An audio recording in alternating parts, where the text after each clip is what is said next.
हर student का सपना होता है कि वो अच्छे अंकों से पास हो या टॉप करे।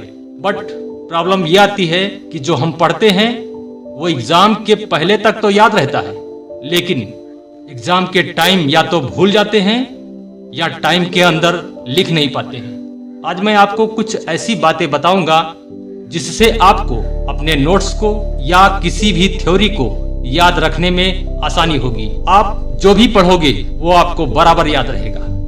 नंबर 1, आप जिस भी नोट्स को याद रखना चाहते हैं उसे 2 बार पढ़ें। एक सुबह जागने के तुरंत बाद और एक शाम को सोने से ठीक पहले, क्योंकि जो यादें, जो बातें हमारे माइंड में सुबह सुबह स्टोर हो जाती हैं वो पूरा दिन हमारे दिमाग में चलती रहती हैं, और शाम को जब हम फिर से पढ़ते हैं तो जो भूला हुआ होता है वो फिर से याद आ जाता है।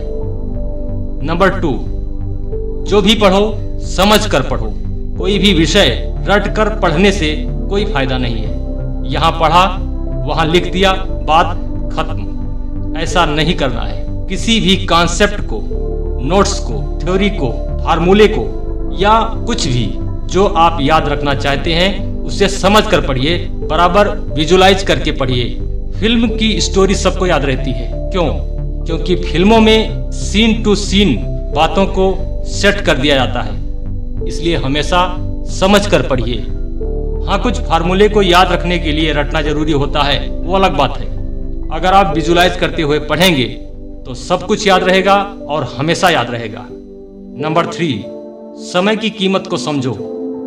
टाइम का महत्व सबको पता है, लेकिन टाइम मैनेजमेंट सबको नहीं आता। सबके पास 24 घंटे होते हैं, लेकिन कोई अच्छे रैंक से आगे निकल जाता है, बाकी सब पीछे छूट जाते हैं। So don't waste your time. अपने पढ़ाई का, अपने खेलने का, अपने दिनचर्या का, सबका एक समय निर्धारित कीजिए। आज की आपकी मेहनत आपका भविष्य निर्धारित करेगी। आप अपने स्टूडेंट लाइफ में एक बैलेंस बनाकर चलिए। ऐसा नहीं कि पढ़ाई के समय खेलने का मन कर रहा है और खेलने के समय पढ़ाई ना करने का पछतावा हो रहा है। Number 4, dedication. समर्पण एक ऐसा शब्द है जो जीतने की गारंटी देता है।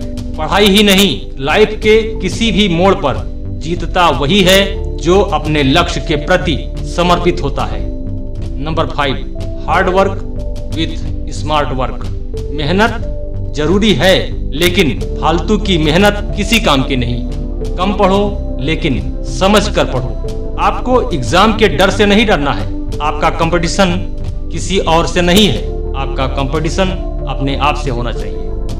बीच बीच में आप अपना टेस्ट खुद लेते रहिए, इससे आपको अंदाजा लगेगा कि आपने कितना प्रोग्रेस किया। Be happy, be healthy, enjoy your study. जय हिंद।